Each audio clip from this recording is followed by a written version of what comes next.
Uy, buhay pa pala kayo dito? Insan, ika pala yan. May party ako. Kailangan ko ng mga taong marunong sumunod. Pumunta kayo.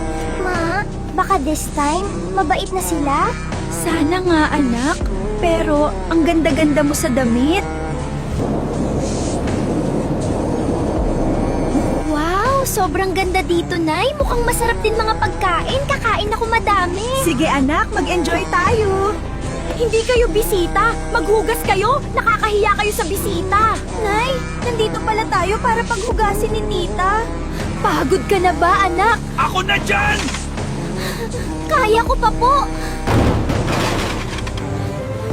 Uy, tingnan mo. Katulong, ang pangit ng dress niya. Ito lang kasi ang meron ako. Tatabi, hindi ka bagay dito. Dapat sa kusina ka. Pasensya na po, Tita Dragona. Gusto ko lang sana tumikim ng pagkain. Pulutin mo yan! Bilis! Bakit nyo kami ginaganito ni Nanay? Dahil ba mahirap lang kami? Pahinga ka muna, anak. Nay, kamag-anak nila tayo. Pero bakit ganito nila tayo itrato? Katulong tayo dito. Habang buhay lang silang utusan, pinanganak na mahirap, madededs ng mahirap. Pagpagod na po ako.